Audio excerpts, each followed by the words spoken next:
อันนี้บ่โดยโอ้เนาะจีอันนี้บ่นี่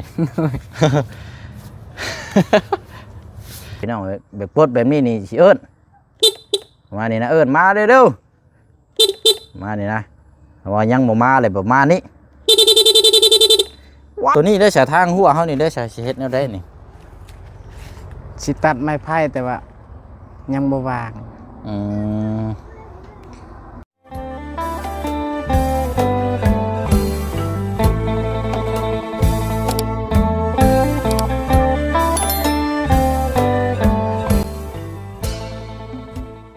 โอ้ย เออ มัดแจว มีหยังก็โอ้ยบาทนี่พี่น้องเอ้ยมาฮอดถ้วยแจวต้งอะไรหยังก็ตกพระพาพาย โอ้ยเสิได้ ตายคักบาทนี่เนาะ กำลังเล่นอยู่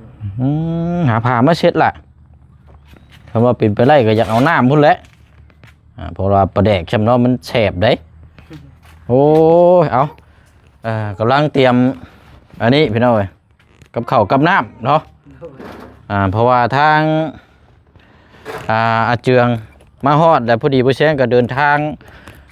มาฮอดพอดีพี่น้องเอ้ยต่างคนต่างฮอดก็เลยให้ทางอาเจืองนั่นไปหับอยู่วัดเนาะก็เลยออกมากะเขามาเยี่ยมยามอัปเดตทางน้องพลากรมานี่พี่น้องเนาะให้พี่น้อง FC เฮานี่ครับไปชมติดตามเบิ่งน้ำกันอีกเนาะ2-3 มื้อแล้วพี่น้องเนาะบ่ได้ติดตามเบิ่งน้ำกันเนาะพี่น้องเนาะกราบทักทายสบายดีและสวัสดีพ่อแม่พี่น้องเบิดสุขุสุคนนะพี่น้องเด้อเนาะมาพบมาเจอกันอีกคือเก่าคือเดิมเนาะเพิ่มเติมแม่กะนี่แหละพี่น้อยเดี๋ยวสิยืมรถจักรกระเจืองก้อนมื้อนี้พี่น้องเนาะครึ่งมื้อเพราะว่ารถบ่เชียงนี่ทางงาจะตกแต่งประดับประดากับกองเพลนเนาะค่ำคืนนี้อาจจะจอดไว้ในวัดมื้อนี้พี่น้อยก็เลยอาจจะได้ยืมรถทางอาเจืองก่อนเนาะที่นี่ก็ใส่น้ำมันไป50,000พี่น้องแล้วก็เปลี่ยนตาให้น้องเพิ่นนำกินนี่เป็นตาไหมเพราะตาบ่ฮู้ซื้อมาบ่พอ 3-4 มื้อตาขาดก็เลยยังบ่ทันได้ใส่ก็เลยไปเปลี่ยนแล้วกินนี่พี่น้องเนาะเนาะมาพูดมาคุยถามเบิ่งนำกันป้อไม่ยังนี่เนาะหน้าบ้านขึ้นซานพักแล้วนี่พี่น้องคือยังบาดนี่นี่กกไม้อันนี้บาดนี่เนาะมาตกแต่งโอ้เอาน้ำรดฉีดฮะฉีดไล่ไม้บ่รดฮะเจ้าน้ำมันพริกช่ำโอ้ยพอแห้งแล้วเจ้าโอ้เราเอากกไม้นี่ปลูกใส่พี่น้องเนาะพังออกไปเบ่เลยรดฮะ เนาะ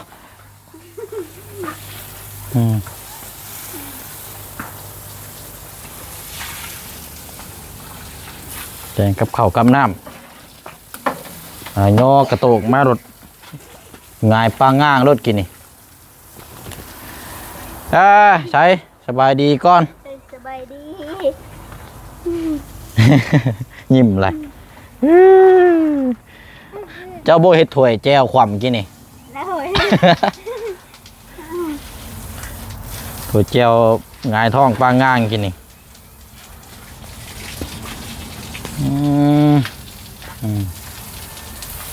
ไล่เราวะ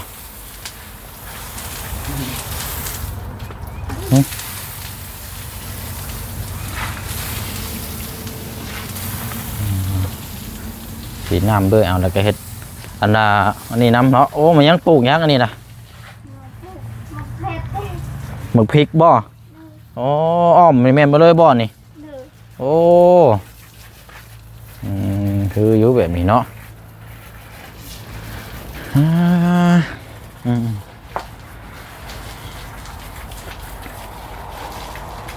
อากาศแดดร้อนเอ้าเม็ดโทรศัพท์กับเปลืองโอ้ขี่รถจักรน้ำเจืองกินนี่หัวฟูเลย ใช้กินแม่เข้าเอาเราได้ฮะเอาแม่จมไปพุ่นแม่นี่มัน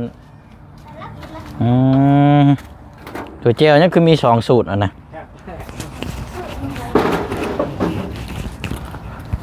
เด้อเอากินแล้วล่ะอย่าว่าหิวจะมาแต่ให้ทั้งท่านได้กินบ่ กินแล้วแต่ว่ากินข้าวแรงเลย เอาแม่กินไหมโอ้มันนี่กกยักษ์อันนี้นะซื้อยักษ์อันนี้นะ จักแหละเขาว่าม หานิยมบ่เมตตามหานิยมบ่ แม่นเขาว่างูบ่เข้าก็ใส่ งูบ่เข้า โดย เอ้ามาช่างว่าแท้กกอันนี้นี่บ่เชื่อเห็นอยู่บ้านเขาเจ้าก็ปลูกหลายได้นี่ตามหัวนี่แต่บ่ฮู้ว่าเกี่ยวกับอีหยังสักอย่างนั่นแหละอันนี้เจ้าเอามาแต่ใช้ชานี่นะ มาแต่เฮือนเก่าแต่กระตูบเก่ามัน ไปขุดมาแต่พุ่นบ่นี่นะ โดย ซื้อกกอย่างเด้อชานี่พี่น้อยเนาะจำบ่ได้เลย กกลายบ่เคย ขันเมตตามหานิยมนี่คักอยู่ได้พอปลูกไว้อยู่เนาะไปมาเฮือนมาซ่านเนี่ยหักนิยม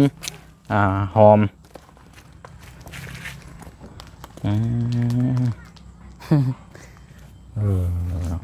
เฮาเลยปลูก เอาไว้หิมหัวเพิ่นก็คักอยู่หรือว่าจะปลูกไว้แบบซี่บางเทื่ออนาคตเจ้าต่อนี่จะสิได้ก้นอีกตัวนี้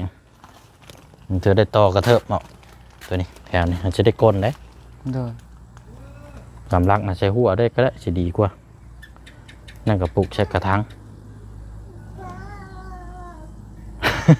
หากได้ก้นแน่นอนคันว่าอนาคตคือเจ้าอยากต่อกระเทิบหมองนี่เด้ โดย แต่ก็ต้องได้ก้นอยู่แล้วต่อกระเทิบหมองแล้วบัดนี้จะก้นออกแล้วบาดมันก็สิจากแบบนึงได้เดี๋ยวจังว่ากันใช่ให้พลัก โดยตกใจแม่รถที่ไหน มาเอาขนมกินขนม รถนั่นน่ะ เร็ว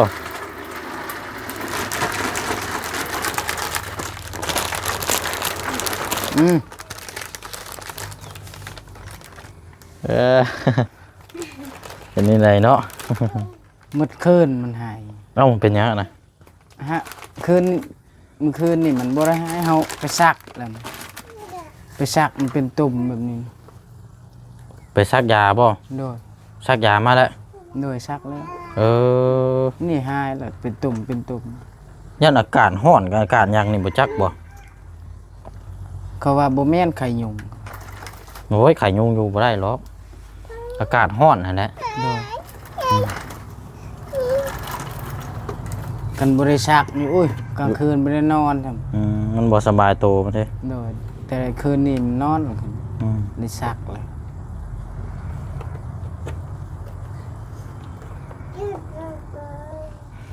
ช่างเมื่อวานนี่บ่คือเมื่อเช้านี้ มือวานมันคันนะนี่เนาะ โดย คันตรงกระโตไปซักอยู่ไสก็ ซักอยู่คลินิกคลินิก คลินิกอยู่บ้านดงเขานี่บ่ โดย ห้องเพลงบ่ฮะ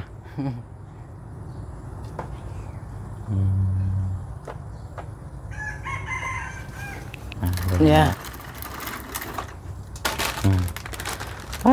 เนาะเป็นจังได๋สาวเวียกงานเจ้าในตอนนี้เฮ็ดหยังแน่ เป็นทางให้ ทางให้ โดย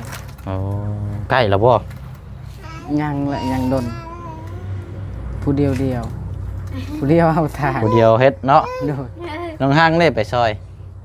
ได้บ่น้องห้างได้บ่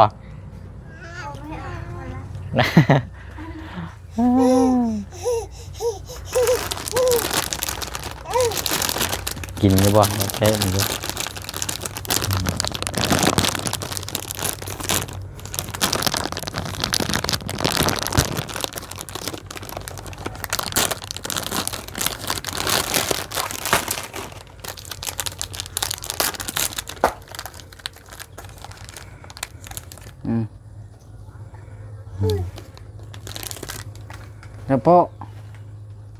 เฉพาะ กล้ากินครับโอ้ชักมันเดียวเบิ่งดำมันคึกนั่นแท้สิว่าแล้วเนาะ โดย อันให้นี่ก็อันยังลายตัวอยู่บ่กว้างตัวบ่เจะเฮ็ดกะ โดย ประมาณได้ทำบ่นี่หัวเดินของน้องชอนนี่ กลัวอะไร กลัวนี่ โดย พอ ตัวเฮาทางแล้วหั่นประมาณสักเดินลงซ้อนนี่แหละ ทางแล้วนั่นประมาณซ้ำนี้ โดย มื้อนี้อันยังสิไปทางอีก โดย ยังอีกกว้างบ่ ยังละยังกว้าง โอ้ได้ไปเอาแห้งมาจะใช้กูเดียแท้นี่บ่ เฮาอยากปลูกข้าว แล้วนี่ทางไว้ปลูกข้าวบ่นี่นะ โดย มันแบบว่าอยู่พี่ปลูกเด้อปลูกหมักแตงหมักซีดีใช่นี่งามอยู่บ่ล่ะ งามกันปลูก ปลูกมักสลีนะมักแตง งามอยู่ทางนี้เนาะ โดย แต่ว่ายังทางแล้วก็ล่มแล้วก็เดือนได้จูดบัดนี้ เดือน5พุ่นแหละจูด มีแต่เฮาบักล่มลงก่อนเนาะ โดยทางก็ยากมันหกอีหลีจนเบิ่งทางใดมีแต่หญ้ามัน คันว่าหลายคน ไม้ไผ่ ใช้อยู่เนาะ โดย กอไผ่ก็ยังสิบ่เจ้าทาง แม่นกอไผ่แล้วก็ต้นไม้มีแต่มันใหญ่ต้น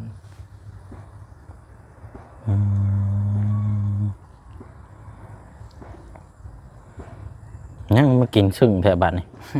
เฮ้ยไปแซ่บแต่นัวแท้กินง่วยแบบบ่ได้สนใจหยังเลย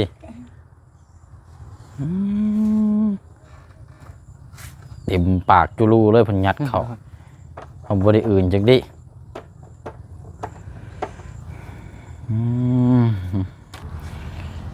โอ้มาฮอดเอาแท้นี่เนาะ โดย ถือว่าฮอดเอานั่นเลยมื้อนี้พี่น้อง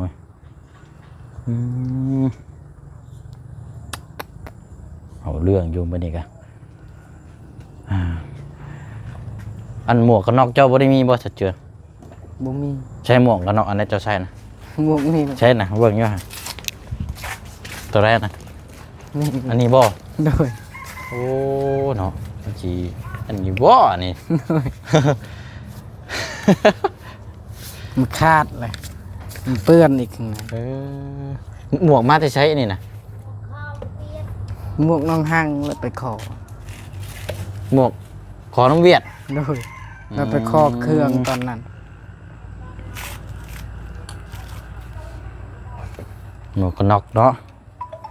มาอยู่บ้านก็มีอยู่หน่วยหนึ่ง300,000ปลาย400,000นี่แหละเนาะอย่างได้ยืมนี่เด้อคืนหนึ่งเด้อ โดยได้ เดี๋ยวมื้ออื่นเช้าพอแล้วอ้ายสิมาคืนให้ โดย เพราะว่ารถนั่นแหละคือเจ้าเห็นนั่นแหละรถอ้ายก็สิจอดไว้หันเลยมื้อนี้ โด ก็ ย ว่าก็เจ้าสิตกแต่งประดับประดาแหละมันบ่สามารถเคลื่อนไปได้ โดย เพราะว่าแต่งผ้าแต่งหยังอ้อมรถบ่เลยเลย โดย บ่ได้มีปัญหาหยังบ่ บ่มีปัญหาหยัง อืม ขี่สบาย โอเคแล้วบัดนี้เนาะ โดย อันว่าน้ำมันนี่เปลืองอยู่บ่ ประหยัดน้ำมัน ประหยัดบ่ โดย ได้อยู่ซะเนาะ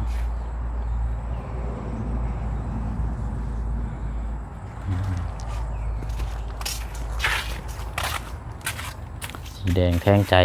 โดย เปลี่ยนตาแล้วกินนี่กันจักสีได้จะมือและลองเบิ้งโหลดละ50,000กีบ โดยมันก็ดนอยู่ เธอต้องไต่เบิ้งอย่างพี่อยู่มาพี่นะเจอห้อนแท้นี่เขามาโฮมพี่ก่อนโอ้เห็นห้อนแสบบีแท้นี่ลองเบิ้งอย่างปิดบ่ได้แล้ว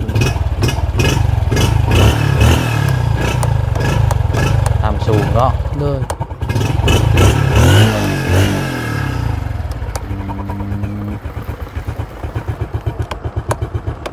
ปิดบ่ได้น่ายเนาะ โดย มันบ่มีตัวปิด บ่รถนี่บ่มีตัวปิด มีแต่เปิดมาแล้วรถตามมันหุงเลยเนาะ โดยมีแต่ตาตามแล้วก็ตาสู้ เพราะน่ะเพราะจังหวะมันขาดเนาะมันห่อนเนาะ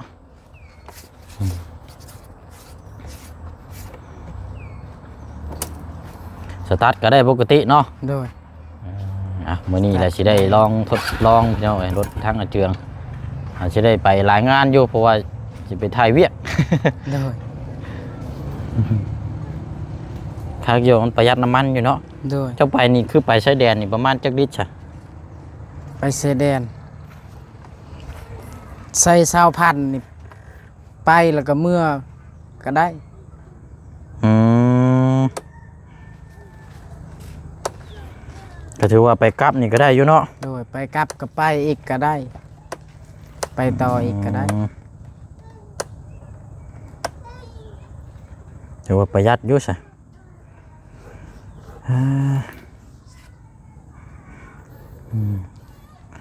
และมันมื้ออื่นก็กันว่านั่นก็อยู่น้ำกันเนาะ โดย ประมาณช่วงเช้าๆนะแล้วก็แล้วแหละไปเบิ่งน้ำกันช่วงเช้าๆบางเทื่ออย่าให้เจ้าจับกล้องให้แน่นะ โดย เพราะว่าผมมีไปจับกล้องพี่น้องเบิ่งก่อนฝนตกแห้งเติบอยู่บ่นี่นะเจือง โดยแห้ง เป็นนี่ได้ชนะมันนั่นมันไหลเข้าในตารางเฮือนเจ้าอยู่บ่ โดยมันไล่ ไหลเข้าลายบ่ บ่ไล่ปานใดพ่นแห้งก็ไล่ไล่แล้ว อืม พ่นมันบ่แห้งปานใด มันขึ้นอยู่กับผ้าฝนเนาะ โดย ตกแต่มื้อซื่นน่ะบ่คือเมื่อวานนี่ มื้อซืนนี่มันตก อืม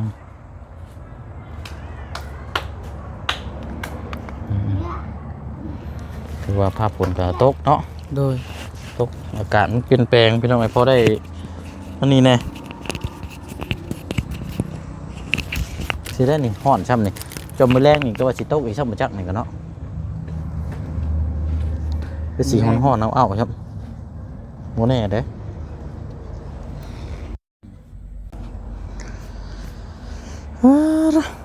เนี่ยเนาะไม้เฮาตัวนี้แล้วนี่เจืองหาอันนั้นก็เอาไว้ให้เก็บไว้ให้อ้ายก่อนเด้อ โดย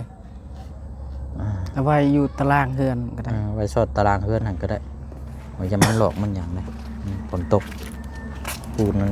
ได้เลยกัน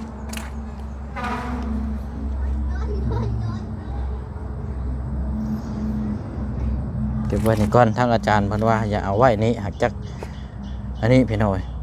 ก็เลย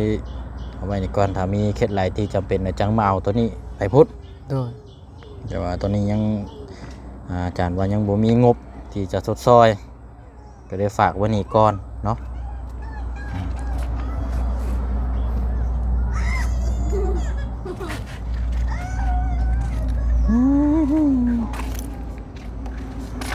คือแล้วนี่ใส่แว่นนี่ โดย จะซื้อมาใส่เองบ่นี่นะหรือว่ามากับมัน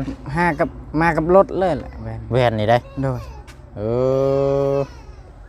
คักแล้วนี่ใส่แว่นอันนี้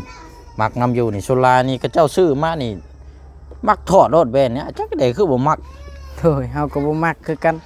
เฮา เป็น มักแบบนี้แหล้วมัก หนึ่งมานี่มันก็งามเลย โดย มันบ่โลดอีกแล้วกันหนึ่งมาก็ปลอดภัยเฮานำเวลาเฮาขับเลี้ยวนี่เห็นว่าเฮาสามารถเบิ่งในกระจกได้ข้างหลังนี่รถมานี่เอาเบิ่งข้างหลังข้างหน้าเบิ่งมันปลอดภัยเฮานำแต่ว่ารถยูเวียดนี่บ่มีหม่องใส่ตะกร้าเนาะ โดยบ่ บ่ มี มีหม่องใส่ตะกร้านี่มันก็เลยอันนี้ถ้าใส่ตะกร้านี่ยังงามเด้นี่ โดย หลุดมาแต่ไท แต่ ย ง นี่ เอาได้อยู่ ฮะ กันแต่งเอาได้ แต่งโจเอาเนาะ โดย ก็3หูตกแต่งเอาแต่ตะกร้านี่ยังงามแล้วอันเน่นอยู่บ่รอบหมื้อ แน่น ยังบ่ทันได้ล่มจักเทื่อแล้วว่า ยังเฮาขี่คอยบ่ได้ขี่แฮง คอยขี่คอยมาคอยไปแล้วเห็นเนาะ โดย รถมันขึ้นอยู่กับเฮาขี่เบิดนั่นแหละเนาะ โดย สีรถถ้าว่าทนทานเท่าไรแต่ว่าเฮาขี่บ่มันบ่เพี้ยนมันก็คือเก่า โดย หยังก็การเว้าเรื่องในการขับขี่ของเฮาเองนั่นแหละ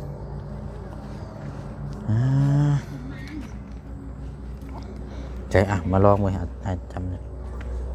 ลองขี่มันก่อนพี่น้องบ่ได้ขับรถจักรได้เฮิงอยู่เด้นี่ เป็นแนวใดเด้โอ้50,000เกือบเต็มอันนี้เนาะ โดย เกือบเต็มขีด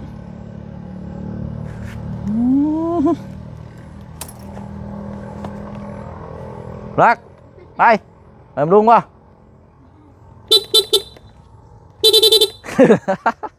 หัวซอสเสียงแกงเด้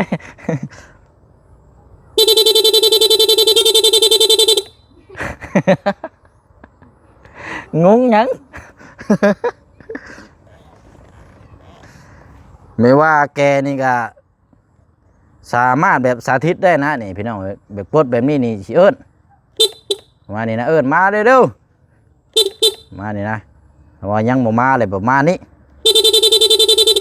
ไว้นะ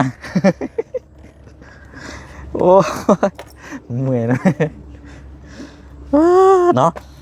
เอาสันมีแต่ว่าพอละมื้ออื่นเด้อ โดย พบเจอกัน โดย นะเดี๋ยวขอยืมก้อนมื้อนี้พี่น้องเอ้ยรอมก่อนเดี๋ยวสิไปเค็ดแถวใกล้นี่แหละไปหาทางแม่น้องเอิงน้ำแน่แล้วก็ทางบ้านกระดับนี่แหละ โดย ทางน้องใจดีน้ำเนาะบนเวียนแถวใกล้ๆนี่แหละพี่น้องเอ้ยแต่ว่าแบตโทรศัพท์เบิดแล้วบ่เชิงสิเมื่อสากแบตโทรศัพท์ก่อนแล้วจังสิไปเฮ็ดเวียกงานต่อ โดย ไปเด้อเสยเจืองเด้อ โดย เด้อเอาเนาะลาพี่ลาน้องเด้อพี่น้องเด้อเนาะพบเจอกันในคลิปหน้าเนาะก็มาเยี่ยมยามทำข้าว